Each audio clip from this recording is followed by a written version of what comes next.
All right. First and foremost, I want to start off by saying, Brakatha Yahweh, Brakatha Yahweh Shai, Brakatha Yahweh, Brakatha Yahweh Shai, Brakatha Yahweh, Brakatha Yahweh Shai, Call Halal Yahweh, Ba'ashem Yahweh Shai, Ba'ashem Rakah Kwadash. Double honors to the apostles of GMS, Great Millstone, who rule well and who taught me this truth. And shalom to you, sincere Akim, out there listening and learning and pushing this truth. And shalom to the few sincere Akwath that are out there listening and learning as well. With that being said, I'm going to jump straight into this video. Adawan Ratazah, this will be edifying. As usual, I'm going to go into Rakah Kwadash. And this might be a little long video. I'm not sure. I got a plethora of scriptures. A lot of things I can speak on as regards to this video here. I'm not sure if I'm gonna speak on touch on all the main key points, but I'm gonna go into Rakah Kwadash, the spirit as usual.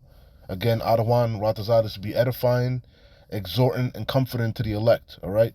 I'm gonna probably entitle this video "Debt Slaves," "Debt Slaves," "Debt Slaves," and the main scripture that I'll probably keep referencing or coming back to is going to be Proverbs 22:7. All right. The rich ruleth over the poor, and the borrower is servant to the lender. Again, Proverbs 22:7, because I'm probably entitled this video "Debt Slaves," and we know that's how this whole world is pretty much designed. From the time you enter into this world, you're pretty much indoctrinated into consuming, to consume, because you're this world, especially in Babylon the Great, it has a capitalistic mind frame, a consumer mind frame, and in order to consume, you have to acquire debt. Okay, you want to keep consuming. They got different terms. You got something called keeping up with the Joneses. It's like majority of these Babylonians, they have the same spirit of their daddy Esau Edom. All right, they're never satisfied. They can never have their own fill. They always want more. The latest, newest. The newest car, the newest gadgets. It's all about acquiring more. But you have nothing. You own nothing. You're not using real money, So how do you acquire more in this society? You acquire more through debt. You dig yourself more into a hole. You become more and more of a debt slave. Which we're going to expound more on that Adawan Ratazah through this lesson. So again, the main scripture that was in my mind is, again, Proverbs 22:7. The rich, and we know the rich, I'm talking about not you so-called middle class, or you millionaires, or you billionaires. I'm talking about the 1%, the oligarchs. The ones you can't count their money because they print the money out of thin air. The ones that are behind the Federal Reserve, the IMF, the central banking system. Okay, that's what I'm talking about. The oligarchs, chiefly the Rothschilds, Rockefellers, Vanderbilts, Oppenheimers, names like that. Okay, chiefly Amalek. All right, the super elite. The ones you don't see. The ones that own majority of this world. Okay, they are really ruling over the people, and they're ruling. How does the scripture go? They're really showing no mercy. Roughly paraphrasing. All right. Oh, who ruled the nations in anger? That's what the Wadi Habashim Shai. They rule the nations in anger, and with a continual stroke, man. They don't let off. They don't ease off. All right. They really want to destroy you. As the elites say, you'll own nothing and be happy. That's the end goal. They want to have complete control, man. They want to be like the Most High. They want to know everything, control everything. And their goal is to have everything and you have nothing. You'll just be a perpetual slave, okay, and you'll be happy. That's the end goal, okay? So again, Proverbs 22:7, the rich ruleth over the poor, and the poor is truly, really Yasharallah. We are the poor, You know, these other nations, these heathens, they have their fill. They have their different countries, their different armies. You know, they have their, they have, a defense. But Yasharallah, you tribes, you have no defense. You have no standing army. You have no wealth. You have no leaders. We are the meek, the forgotten, the unwanted, the downtrodden, you know, you know. But that was part of the curses. We would go to the enemy in want of all things. You know, we were given into the hands of a cruel nation, you know. So it says, and the borrower, we're all borrowing, because we have nothing. We're born into this world with nothing. Our parents are left nothing. You have nothing. You have no wealth. You own nothing. You don't own your home. You don't own yourself. You don't own your vehicle. You own nothing. And you have to go to the enemy again in want of all things. You want to get a so-called good job, you got to, guess what? Go to school. Whether you get you get a degree or you get a trade, that's going to acquire you to do it. Acquire wealth. You want to go trucking. Guess what? You got to go learn how to truck. Go to trucking school. You want to become an electrician, a plumber, whatever. Guess what? You got to go to trade school. You want to become a CEO. You want to learn how to operate on computer. Whatever, you got to go to some school of higher learning. And how do you do that? You got to acquire debt. You got to take out a loan, a student loan. Okay? And this video is going to touch on it, and let's get this scripture in the NIV. The rich ruleth over the poor, and the borrower is slave to the lender. And that's what we are. We're nothing but debt slaves to the wicked elites. All right? So I highly implore you to go watch this video here. It's from what's this channel? Salakia. What's this channel? This is John Williams. This is John Williams. He does pretty good videos, man. I must say he does pretty good videos. And the video that I'm, talking about is called Repo Crisis Begins. Give back car explodes on Google Trends. So it's trending. It's going up. More and more people are searching for how to give back their cars. Why? Because, as he says, the repo crisis begins. And he's going to touch on a plethora of topics that are very valid topics of the reality of the economy right now. What's really going on. He has very valid points. Okay? So, again, I highly implore you to go watch this video for yourself. I'm not going to play it. You know me. I don't want to get copyright stricken, but I'm going to show you a clip. Salakia, hold on. Hopefully I don't get flagged. Let me pause it real quick and then I'll put it. Salakia. Yeah, I don't want to get flagged, man. So there was a clip that he played. I'm not sure where it's from. You can see this lady on the screen. He played this clip, and watch the video for yourself. You can hear what she said in her entirety. But she's basically going over. She's griping about her student loans, and let's read it. It says, Wall Street Silver. It says, I think I might be late to the game learning about this. Student loans are really messed up. And most of us are late to the game, okay? We're indoctrinated into a school of thought, a way of thinking, to consume, to acquire more, most of us are born into this world with nothing. We're not born into this world with a silver spoon, and we learn from a young age to work hard, do the right thing, and then you can achieve. That's part of the American dream. If you put your mind to it, you can achieve it. You can change your whole existence in your lifetime if you work hard. That's part of the American dream, but it's really a dream. It's not a reality. Once you wake up to how things really work, you realize this is one big Ponzi scheme. It's a house of cards. This whole system, like the elders brought out in Connecticut, this whole thing is a system. This whole world is a system. And a system is nothing more than a trap. Everything Esau Edom has set up in place is to trap you. His different systems, his monetary system, that's his money system. It's a trap. To trap. His educational system. It's a trap. His marriage system. They're all traps. You know, they're all these different systems are designed to keep you to you know, a slave, a debt slave. You know, especially school. School is a big Ponzi scheme. It's a big trap. Okay, and they get you when you're young and impressionable. From the time you can fucking remember, um, they're gonna keep trying to drill into your head. What do you want to be when you grow up?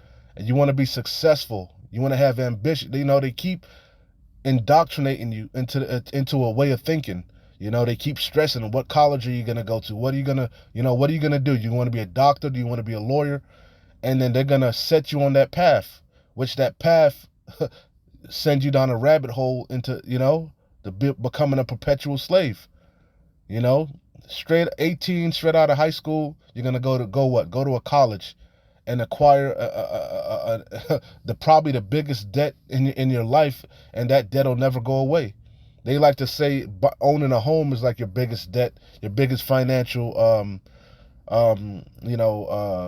purchase, which it isn't. It's that student loan. Okay, your home can be foreclosed on. Your car could be foreclosed on. You file for bankruptcy. But that student loan, that shit'll never go away. And the interest on it, the usury is astronomical. Okay? You know? And that's what the lady was speaking on. So it says, I think I might be, but a lot of these Edomites, you know, some of them, they already know. They know the game. They know how to finesse the system. They know about for putting your student loans in forbearance. They know how to do certain things, but the average Joe is late to the party. They find out when it's too late, when they're already in that hole. So it says I started with $80,000, right? That was, I guess, her student loan, the total of her student loan. I have been paying for 10 years. I have paid $120,000, right? Which is more than what she started out with. And it says, and I still owe $76,000. What the F? How is this possible? Because it's a Ponzi scheme. Really, it's the usury. Okay? It's usury, which I'm going to get the definition of usury. But that just gives you an idea. This system is designed to trap you, to keep you a perpetual slave, to keep you in that hole, owning nothing. Okay? A slave to that corporation, to that job. You know? It says lots of people are reality starting to set in. And it's really going to set in when all hell collapses. You know? They waking up out of this American dream and realizing it's really a nightmare. Lots of people are realizing that the loan they took out between 18 to 22 years of age is not an anchor on their entire lives. Think twice about the degree you are going into debt for, because you're really, because you get a degree, you're becoming a debt slave, and a lot of times them degrees are worthless. Okay, you got a lot of people with masters and bachelors, and they making minuscule amounts of money. Okay, not to mention the usury on the loan, the interest on the loans are astronomical. You'll never pay it off, especially if you're so-called paying the bare minimum and so on and so forth, and you're deferring it. You're just accumulating more and more interest. You'll never get out of that hole. Like Obama said, he finally paid off his student loan when he became president, showing you how wicked this thing is. So this is usury off of Google, right? It says usury, the illegal action or practice of lending money at unreasonably high rates of interest. And that's what it is. When you read the fine print, especially on a student loan, it's unreasonable. Like she said, right? Salakia. She started out with 80,000, been paying for 10 years, paid 120,000, and still owes 76,000. And that's, a lot of people are realizing that. They're going into the student loan website, because you take everything for granted because you don't know no better. You think you paying the minimum, or you doubling up, tripling up your payments. You think you knocking it down, and really what? You ain't even put a dent in what you owe. Okay? And then that student loan, like I said, never goes away. Never goes away. They can fucking garnish your wages. They can take your taxes. And that's this world that we live in. That's that capitalistic dog eat dog world. Okay? And who's really benefiting? The rich, the elites. Okay? So real quick, let's hit a debt bondage, because is debt bondage. It's off of Wikipedia. Debt bondage, also known as debt slavery. We are debt slaves. We're not even using real money. That's why you're really a debt slave, because you're not paying. You're not getting paid with real money, and you're not spending real money. You're using debt-bearing notes, fiscal fiat money, money that isn't backed by anything. Ones and zeros. Not to mention, on top of that, everything you buy has interest on it. You steadily paying usury, on everything, extras on everything. So it says debt bondage, also known as debt slavery, bonded labor, or peonage, if I said that wrong, Salakia, is the pledge of a person's services as security for the repayment for a debt or other obligation. What the terms of the repayment are, it says where the terms of the repayment are not clearly or reasonably stated, or where the debt is excessively large, the person who holds the debt has thus some control over the laborer. Yeah, they really got a gun to your head, okay? Because why? You in the hole. Not to mention the terms are not clearly or reasonably stated. A lot of times you got to read the fine print. They make it seem like, all you got to do, this is the minimum payment you got to pay. Just pay the minimum. And the minimum will definitely never get you out of the hole. Or even if you decided to pay, double it up, triple it up, the interest is so astronomical, it doesn't matter. You're not ever really meant to get out of that hole. You're meant to be what? A perpetual slave. Okay? Thus, services required to repay the debt may be undefined, and the services duration may be undefined, thus allowing the person supposedly owed the debt to demand services indefinitely, which again a student loan is. It never goes away. Debt bondages can be passed from one generation to another. Yeah, you die in debt. You die in debt. That's pretty much the point. It's pretty much the point, and we all are debt slaves, man. We're all subject to payments. Okay. Like I said, I'm not sure if I'm gonna hit them all, but I'm pretty much done broke it down to you.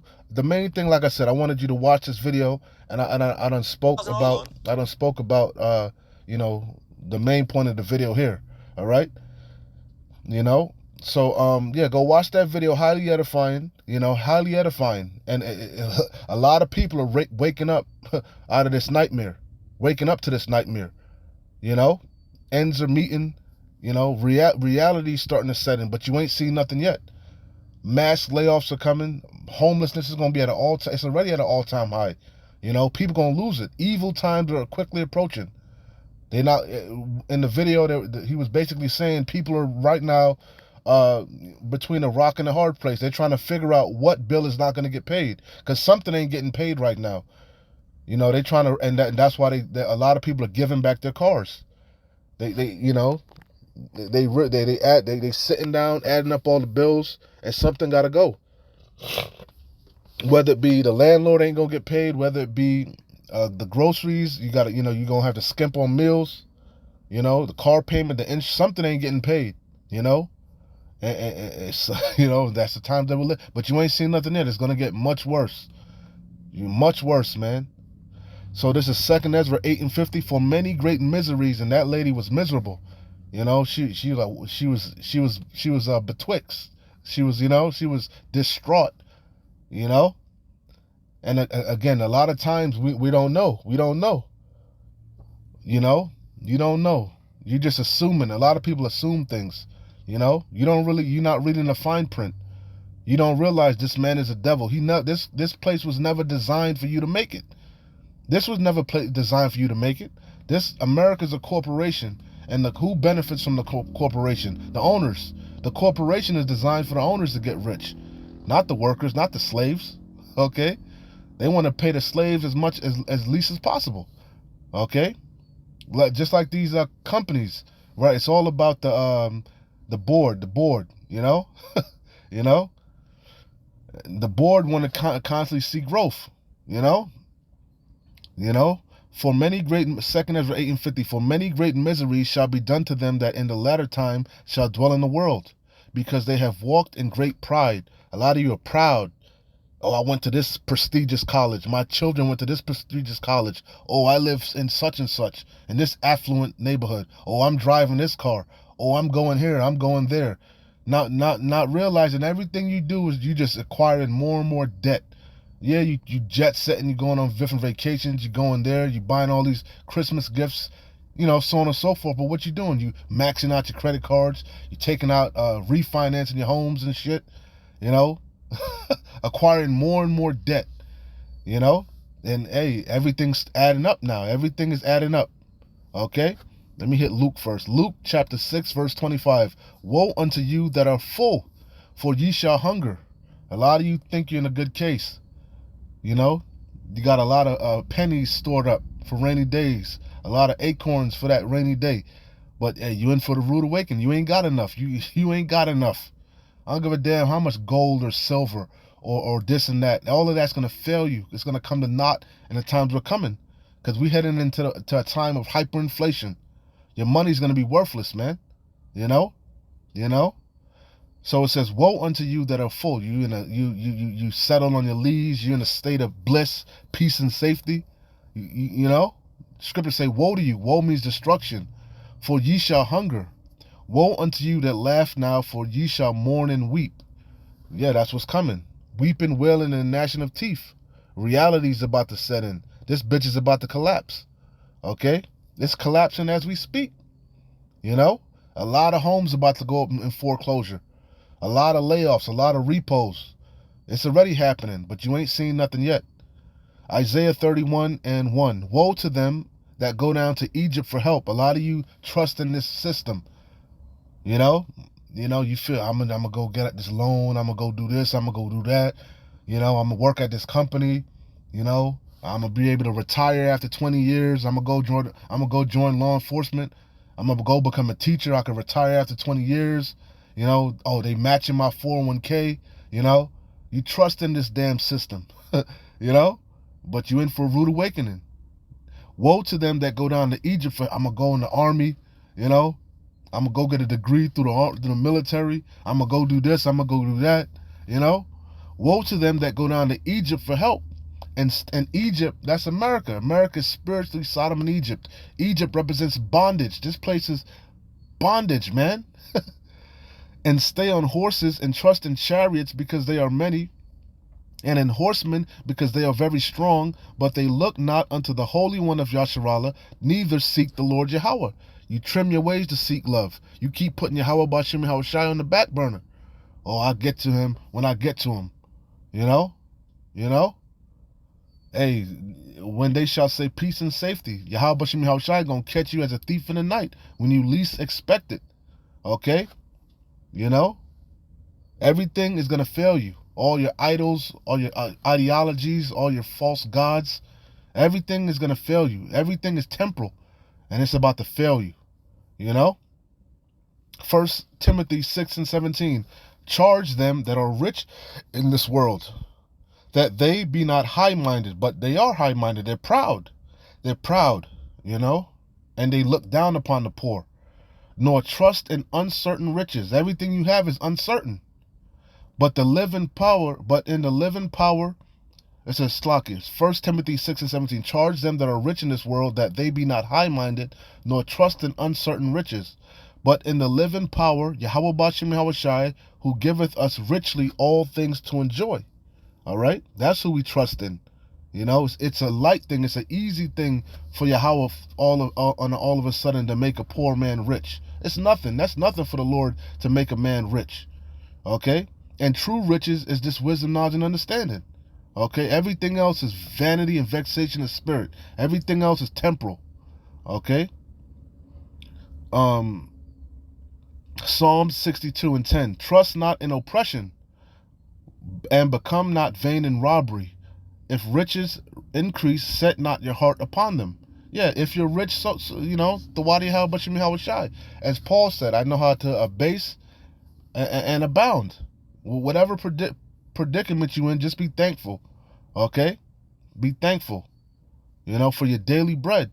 It's not wicked to have riches, but we don't trust in it. We don't chase the bag. We chase you how about you how shy. Okay, you know and a lot of you trust in oppression. You do all manner of wickedness. You steal, you do all type of shady deals. You scamming motherfuckers. You doing all type of wickedness to get to the bag. That's wicked, man. you know you know um that's the point on that. Proverbs 23:5, will thou set thine eyes upon that which is not? For riches certainly make themselves wings, they fly away as an eagle toward heaven. Yeah, the riches are temporal, man, especially in this world. It's always you're a debt slave. You're subject to payments. It's always one bill after the another. The bills never stop. You don't never own nothing. You got to pay your taxes, your mortgage, your rent, your car payment. You still got to pay your damn insurance. Your utility bills, your credit cards, your student loans. Your doctor, your medical bills. It never stops. It never ends, man. Okay, you know. So hey, man, we looking for new heavens and new earth wherein dwelleth righteousness. Because this ain't it, man. This ain't our rest. It was never designed to be our rest. We were brought to the Americas as a punishment, for our disobedience, so that we can remember Yahweh Shem Yahweh Shai and turn back to him and do the things pleasing unto him. Ecclesiastes 7:7. Surely oppression, that's what this is. Woe to the bloody city is all full of lies and oppression and deceit. That roughly paraphrasing, this place is a man. This is the land of the oppressor, man. Everybody's being oppressed. Because the wicked are ruling. When the righteous are in authority, the people rejoice. But when the wicked beareth rule, the people mourn. The people are mourning. Why? Because they're constantly being oppressed on every side, and you ain't seen nothing yet. Esau, Edom, really about to bring the squeeze in. Hegelian dialect, pressure from above, pressure from below. He about to bring all manner of hell upon you, chaos. Order out of chaos. So Ecclesiastes 7:7. Surely oppression maketh a wise man mad. Like that chick, that woman. She became wise. Her eyes became open. She started looking over things, considering things, adding things up. And it made her mad. She became distraught. What the F? And a gift destroyeth the heart. Because she got a gift. She was short-sighted. She didn't look at the big picture. Oh, I'm gonna get this degree. I ain't gotta pay for it right now. I'm gonna get a good job. I can get I get out of my situation. Short term. She didn't look at the big picture, not considering. Oh, I'm really putting myself in a great debt that I'll never be able to get out of. I'm putting myself into further slavery. A gift destroys the heart. Everything, this devil never has your best interest at heart, man. Everything he does is to destroy you. He's a goddamn devil. He's a deceiver.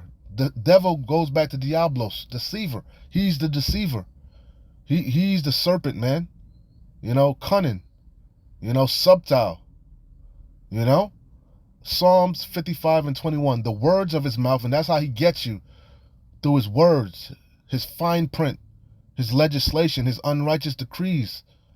He sets you and you sign your life away. You sign on that dotted line, you sign your life away. Because you make a vow. What the scripture said, when you make a vow, neglect not to pay it. You make a vow to this devil.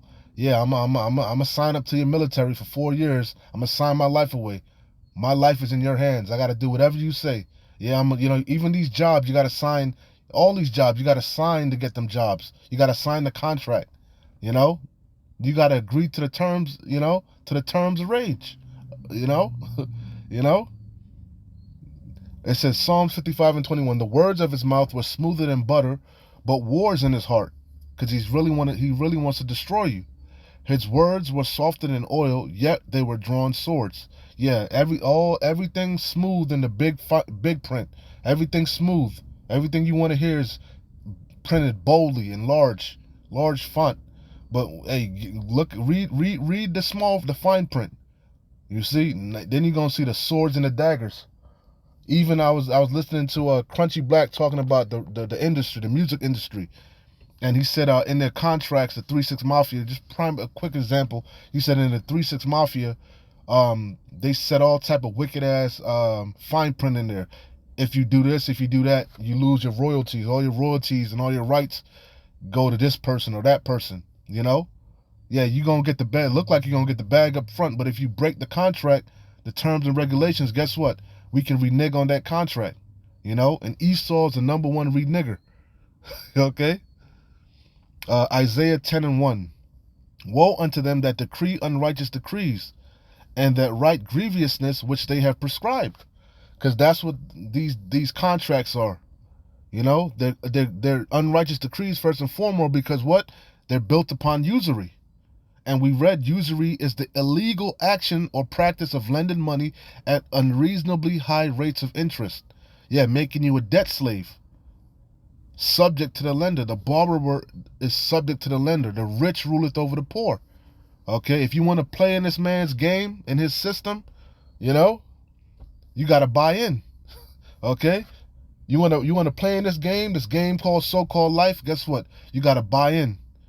You want to play in this casino? You got to buy in. And guess what?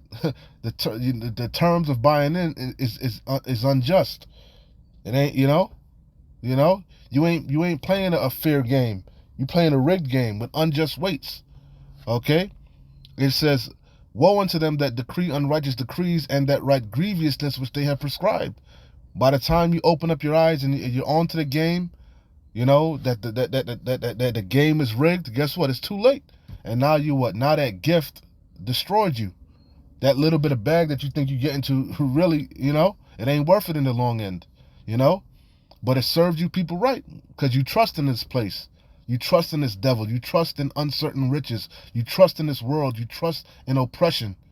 You know, you trust in this capitalistic dog eat dog mindset, this consumeristic more mindset, and you turn away the hands of the Lord. You know, you mock the messengers, the prophets. You know, so it serves you right. Isaiah 36:6. Lo, thou trustest in the staff of this broken reed on Egypt, because you leaning upon this system, this trap, this world, and it's just gonna fail you. It's a house of cards, and it's collapsing as we speak. Whereon if a man lean, it will go into his hand and pierce it. So is the Pharaoh king of Egypt to all that trust in him, because he's really wants to destroy you, and he's really gonna pierce your hand with that charagma. If you can receive it, you're gonna trust in this system, and guess what? He gonna collapse this current system. He gonna shut this current game down on you, and set up a whole new game. And this time in this game, you're gonna have to take it. You're gonna have to completely surrender yourself to it and take his digital ool, and get that charagma in you, and get pierced through if you can receive it. Okay, in your right hand or your forehand. This new system that's being set up, if you want to play in it, you're gonna have to take that digital ool, that charagma. Okay, and if you take that charagma, you will be destroyed per Revelation 14:9. Okay. That's the time that we're coming into, you know? So I'm going to close out here. Adawan Ratazah, it came together and it made sense. A lot of different points was in my mind, you know?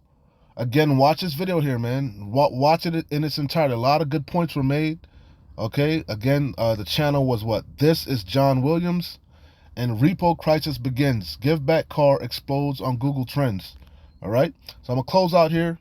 Again, Adawan Ratazah, this was edifying, exhorting and comforting to the elect. Hey, man, keep pushing, keep fighting. We're close, man. We're close. We're close, man. Our redemption is nigh. We're about to get a righteous reward. The rest of you that trust in this world, you're in for a rude awakening. You're going to get a wicked reward because you've been sowing wickedly. We've been sowing righteously. Adawan Ratazah. we keep enduring to the end. Matthew 6 and 19. 6 and 19. Lay not up for yourselves treasure upon earth. That's what a lot of you do. You trying to get generational wealth. You trying to leave riches for your children and their children's children. That's a new thing with Jake. Jake trying to break the curse. Jake understand we under curses now. Jake done woke up to that reality. Now they trying to break the generational curse. Now they trying to leave trust funds and acquire generational wealth. Oh, I'm doing this for my kids' kids. My kids' kids' kids. You goddamn fools, man. Fools. Lay not up for yourselves treasures upon earth, where moth and rust doth corrupt, and where thieves break through and steal. And who's a thief? Esau, Edom. He is a thief, man. He wants it all. He can never be satisfied, and his desire is as hell. But lay up for this the main point. Matthew 6 and 19. Lay not up for yourselves treasures upon earth, where moth and rust doth corrupt, and where thieves break through and steal. Rather, right, but lay up for yourselves treasure in heaven. We're laying up spiritual treasures, these righteous acts, these righteous works, doing things pleasing in the sight of Yahweh B'Shem Yahushai. That way we'll be found blameless in the times to come. We'll be found, Yahweh B'Shem Yahushai will have mercy upon us in the times to come. We'll be delivered. We'll have salvation in the times to come. We'll be delivered in these evil times. We'll be protected in these evil times. That the wall will be around us, that spiritual mark exempt from judgment. The angels will encamp around us, right? Through what? Our faith plus our works, our righteous works, towards Yahweh B'Shem Yahushai and his name. But lay up for yourselves treasures in heaven, where neither moth nor rust doth corrupt, and where thieves do not break through nor steal. Yeah, because Yahweh B'Shem Yahushai is not unrighteous to forget our labor of love. Okay? All right? If you continue in this thing of ours, in this truth, right, guess what? Your works do follow you. Okay? They follow you. For where your treasure is, there will your heart be also. And we know that the Hebrew word for heart is your lab, your mind. And our mind is set upon the kingdom. All right? The light of the body is the eye. If therefore thy eye be single, thy whole body shall be full of light. So our eye, our mind, our focus is on the kingdom. It's on salvation. It's about, being delivered, being saved, doing the things pleasing unto Yahweh B'Shem Yahushai, being obedient to the best of our ability, offending as least as possible, rehearsing the righteous acts, fighting the good fight of faith, man. That's our focus, using the world, not abusing it. All right? So, Adawan Ratazah, this was edifying, exhorting, and comforting again to the elect. Amen. We're close. We're close. Victory is nigh. Shalom. Wa abad babal. Kwam Nesharallah.